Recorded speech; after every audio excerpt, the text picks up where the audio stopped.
Hi everyone, welcome to ST word classes. तो friend, BPSC TRE 2 से जो update आई हुई वो मैं आपको बताने वाली हूँ। बाकी बीपीएससी में महिला आरक्षण की वजह से उनका कट ऑफ हाई गया हुआ है, क्योंकि बहुत लोग ये कह रहे थे आखिर महिलाओं का कट ऑफ इतना हाई क्यों जा रहा है, इसका रीजन क्या है। तो इस बारे में जो आपके चेयरमैन जी उन्होंने ट्वीट करके बताया हुआ है, तो मैं आपको बताने वाली हूँ कि आरक्षण जो है उसकी वजह से उन्होंने साफ कह दिया है कि इसकी वजह से, क्योंकि 33% हमको महिलाओं का आरक्षण देना पड़ता है, तो इस वजह से जो महिलाओं का कट ऑफ है वो हाई गया हुआ, तो वो मैं आपको बताने वाली हूँ। बाकी जो आपका टीआरई 3.0 होने वाला है, जो एग्जाम आपका अगस्त में होगा, 24 अगस्त को एग्जाम जो होना है, उसमें आपको अच्छी खासी वैकेंसी देखने को मिलेंगी, क्योंकि बीपीएससी में रिक्तियां बढ़ेंगी। काफी रीजन है, क्योंकि आपको पता ही होगा आपका जो नियुक्ति पत्र है वो 13 जनवरी से स्टार्ट हो गया था मिलना।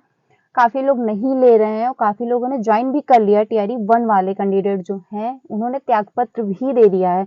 बहुत मात्रा में वैकेंसी खाली बच रही है, तो आपको अच्छी खासी वैकेंसी टीआरई 3.0 में देखने को मिलेंगी। इसी का रीजन है जो आपका सप्लीमेंट्री रिजल्ट है वो आपका काफी अच्छा खासा आपको देखने को मिलने वाला है, 14,000 के अराउंड जाने वाला है, क्योंकि वहां पे पद बहुत मात्रा में खाली बच रहे हैं। सिलेक्शन ले लेते हैं लोग, मतलब काफी कैंडिडेट ने अप्लाई भी किया, बट वो ज्वाइनिंग भी कर चुके हैं अगर, तो किसी भी मतलब रीजन की वजह से, अपना पर्सनल रीजन की वजह से भी उन्होंने त्याग पत्र दे दिया है। बाकी कुछ ऐसे कैंडिडेट हैं जो फर्जी थे, वो पकड़े गए, वो बाहर किए गए, तो काफी मात्रा में सीटें बची हुई हैं। इसीलिए आपका सप्लीमेंट्री रिजल्ट भी बहुत अच्छा खासा देखने को मिलेगा। टीआरई 2 वालों के लिए भी अच्छा खासा है।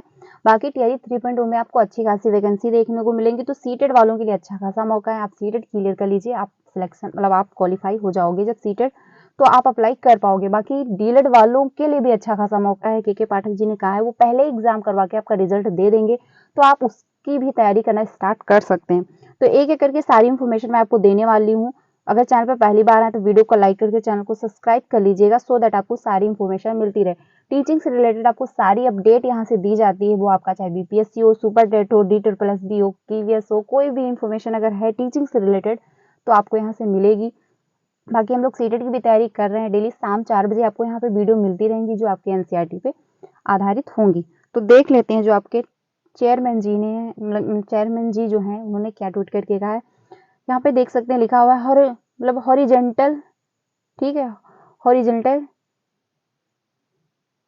Horizontal reservation provided a minimum guarantee. This get fulfilled even if guaranteed number of candidate get selected without availing it.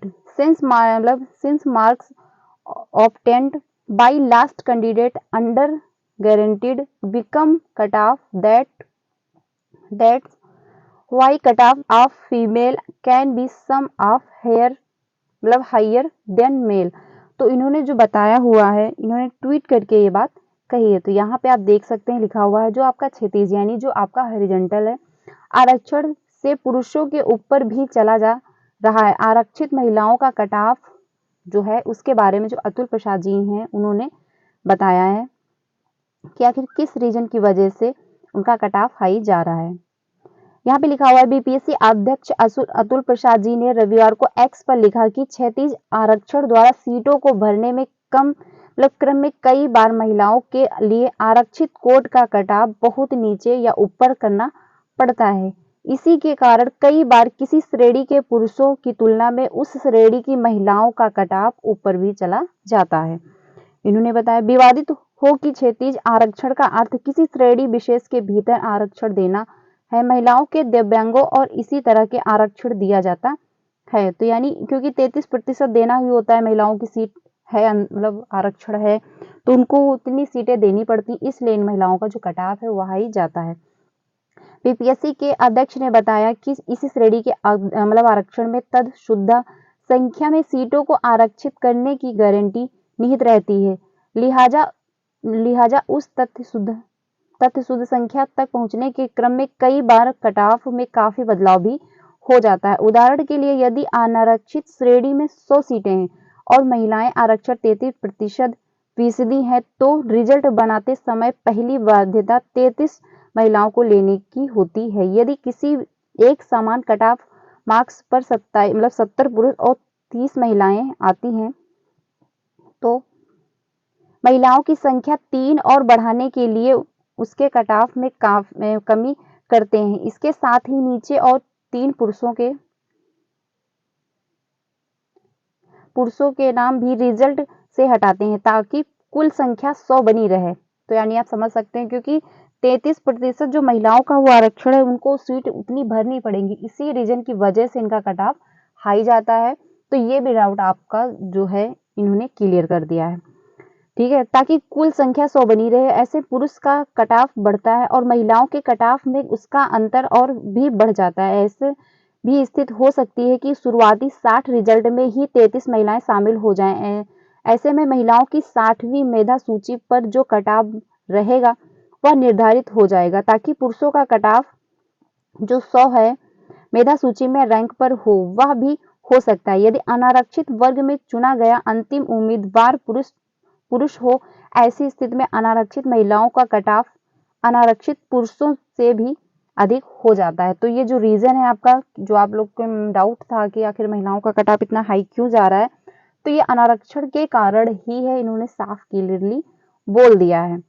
बाकी जो आपका ये इंफॉर्मेशन आई है, ये बहुत ही ज्यादा इंपॉर्टेंट होने वाली है कि जो कोचिंग संस्थानों में पढ़ाने वाले सरकारी शिक्षक हैं वो अब बर्खास्त कर दिए जाएंगे। यानी अगर आप गवर्नमेंट टीचर हो और आप कहीं प्राइवेट कोचिंग या प्राइवेट स्कूल में अपना प्राइवेट कोचिंग ही, क्योंकि स्कूल तो आप ज्वाइन नहीं कर पाओगे, इतना आपके पास टाइम नहीं रहता, बट अगर प्राइवेट कोचिंग में अगर आप कहीं पढ़ा रहे हो तो आप अगर इसकी रिपोर्ट आप उनको मिल गई तो आप निकाल दिए जाओगे। गलत सूचना देने पर संबंधित प्रधानाध्यापक भी कार्रवाई करी पर भी कार्रवाई होगी, क्योंकि ये जो डाटा है ये जो प्रधानाध्यापक है उनसे मांगा जाएगा। अगर उन्होंने गलत तरीके से कहा कि नहीं, जो मेरे जो टीचर हैं वो प्राइवेट कोचिंग नहीं पढ़ाते हैं, तो उनके खिलाफ भी कार्रवाई की जाएगी। राज्य में कोचिंग संस्थानों में पढ़ाने से सरकारी शिक्षक बाज नहीं आए तो वे नौकरी से हटाए जा सकते हैं। ऐसे शिक्षकों पर सरकार राज्य शिकंजा कसने जा रही है। कोचिंग में पढ़ाने वाले शिक्षकों के बारे में गलत सूचना देने वाले प्रधानाध्यापक और अधिकारियों, ठीक है, और अधिकारियों पर भी सख्त कार्रवाई होगी। अगर किसी ने उनकी साइड ले ली तो उन पर भी कार्रवाई होगी। शिक्षा विभाग के अपर मुख्य सचिव के पाठक के निर्देश पर कोचिंग में पढ़ाने वाली सरकारी शिक्षकों को चिन्हित करके उनके बारे में पूरा ब्यौरा सभी जिलों से मांगा गया है। यह जानकारी 10 जनवरी तक उपलब्ध करानी है। यानी जो डेटा है ये 10 जनवरी तक इनको मिल जाएगा। तो जितने भी गवर्नमेंट टीचर हैं, अगर प्राइवेट कोचिंग में आप कहीं भी पढ़ा रहे हो तो आप मत पढ़ाइए, क्योंकि 10 जनवरी तक का डेटा मांगा गया है।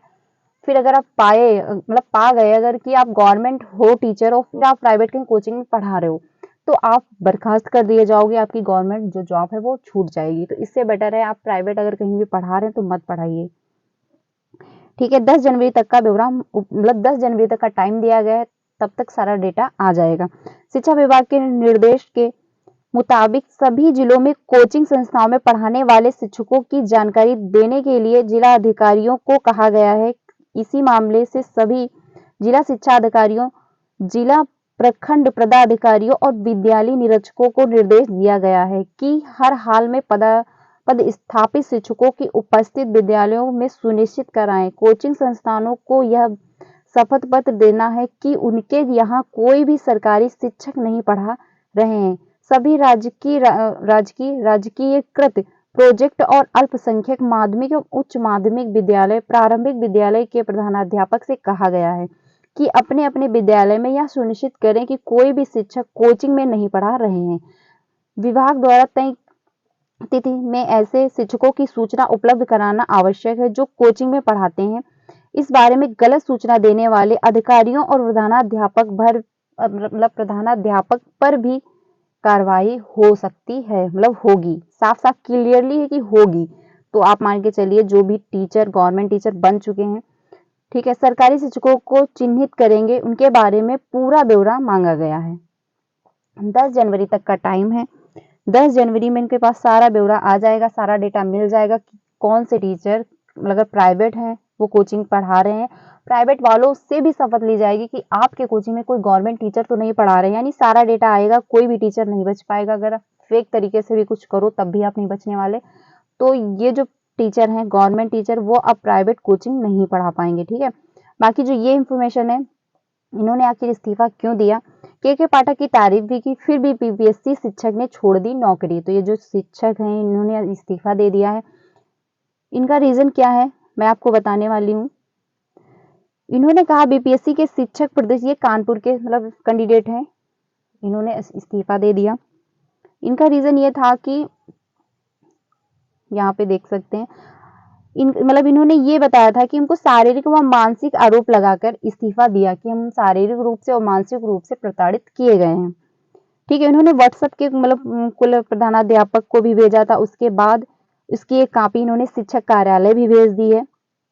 इन्होंने जो है भेज दी है। अनूप पोरीपंडी प्रखंड शिक्षा मतलब स्थित प्राथमिक विद्यालय शामपुर लिलखुटिया में कार्यरत थे ये। ठीक है, डीपीओ स्थापना देवनारायण पंडित ने बताया कि पहले चरण के जिले में 3760 शिक्षकों की नियुक्ति होनी थी, उसमें से 3506 मतलब 3503 शिक्षकों ने ही अब तक योगदान दिया है। तो इसमें भी पद खाली बचे आपके। तो काफी मात्रा में आप देखिए हर क्षेत्र में हर जगह पे वैकेंसी खाली हो रही, कुछ लोग इस्तीफा दे रहे हैं किसी भी अपना कारणवश, कुछ भी उनका अपना रीजन हो सकता है, फेक तरीके से पकड़े गए हैं या फिर उनको नहीं समझ आ रहा है तो वो उन्होंने इस्तीफा दिया। काफी मात्रा में पद बचे हुए हैं, तो आपको टीआरई 3.0 में अच्छी खासी वैकेंसी देखने को मिलेंगी। तो ये डाउट मत रखिएगा कि कम वैकेंसी आएंगी, सिलेक्शन नहीं हो पाएगा वगैरह वगैरह, कुछ नहीं होने वाला, अच्छी खासी वैकेंसी आपको देखने को मिलेंगी। ठीक है, योगदान दिया मतलब शिक्षक अनूप ने बताया कि सुबह इन्होंने अपना रीजन दिया कि आखिर क्या दिक्कत थी हमको। 8 बजे स्कूल के लिए निकलना होता था, सड़क अच्छी नहीं थी, 1 घंटा इंतजार करने के बाद गाड़ी मिलती थी। ठंड के मौसम में लौटने में शाम हो जाती थी, क्योंकि शाम तो हो जाएगी क्योंकि शाम जल्दी हो जाती है। बहुत परेशानी थी। उन्होंने कहा कि इंसान नौकरी परिवार के लिए करता है, जब परिवार से ही दूर रहना पड़े, उसे मिलने के लिए छुट्टी भी ना मिले तो ऐसी नौकरी का क्या ही फायदा। 1 माह की नौकरी के दौरान शारीरिक और मानसिक दोनों तरह से परेशान हो गया था, इसीलिए इस्तीफा देने का निर्णय लेना पड़ा। तो इन्होंने कहा है कि मतलब जो इन्होंने तारीफ भी की है कि के पाठक जी ने काम तो अच्छा किया, मतलब शिक्षा के दौरान पे आप देखिए बीपीएससी बहुत अच्छा काम कर रही है, वो हर क्षेत्र में आपको वैकेंसी दे रही है और बहुत फास्टली काम कर रही है। लेकिन मतलब इन्होंने कहा कि जो मतलब कैंडिडेट है वो जॉब तो परिवार के लिए करते हैं, बट अगर उनसे भी मिलने के लिए उनको छुट्टी नहीं मिल पा रही, वो नहीं मिल जा पा रहे हैं, तो ऐसी नौकरी का क्या फायदा। इसलिए इन्होंने इस्तीफा दे दिया है कि हम शारीरिक और मानसिक रूप से प्रताड़ित किए गए हैं। विभाग पर लगाया गया प्रताड़ना का आरोप, बोला आवेदन दे डीपीओ हंसे। मतलब जो इन्होंने कहा था कि जब आवेदन दे रहे थे तो डीपीओ जो है वो हंसे थे, जो भी इनका अपना रीजन रहा। बाकी ये इन्होंने यही बताया है कि सुबह 8 बजे निकलना होता था, शाम को पहुंचते लेट हो जाता था, परेशान थे, सड़क अच्छी नहीं थी वगैरह वगैरह। तो इनका रीजन यही है कि शारीरिक और मानसिक रूप से प्रताड़ित किए गए हैं, इस वजह से इन्होंने इस्तीफा दे दिया है। तो ये इंफॉर्मेशन है। बाकी ये सबसे ज्यादा इंफॉर्मेशन इंपॉर्टेंट है वो गवर्नमेंट टीचर वालों के लिए जो प्राइवेट संस्थाओं में पढ़ा रहे हैं, बर्खास्त कर दिए जाएंगे। कोई भी मतलब ये मत सोचे कि किसी तरीके से हम बच जाएंगे। अगर इनकी अगर साइट प्रधानाध्यापक ने या कोई भी विभाग का अधिकारी लेने की कोशिश करेगा तो उसके खिलाफ भी कार्रवाई की जाएगी। बाकी आरक्षण क्यों किस वजह से महिलाओं का जो कट ऑफ है वो हाई जा रहा है, उन्होंने साफ साफ मैंने आपको बता दिया कि जो इनका आरक्षण 33% है, इसी की वजह से इनका कट ऑफ जो है महिलाओं का हाई जाता है। ठीक है, बाकी टीआरई 3.0 में आपको अच्छी खासी वैकेंसी देखने को मिलेंगी, तो आप अच्छे से तैयारी करिए। अगर कोई भी अपडेट आती है तो मैं आपको जरूर बताऊंगी। वीडियो अच्छी लगी तो इसको लाइक करिएगा, ज़्यादा से ज़्यादा फ्रेंड को अपने शेयर कीजिएगा। अगर जो इन्होंने मतलब ये 10 जनवरी तक का जो डाटा मांगा है, अगर इससे रिलेटेड अगर कोई भी अपडेट आती है तो मैं आपको जरूर बताऊंगी। Thank you so much.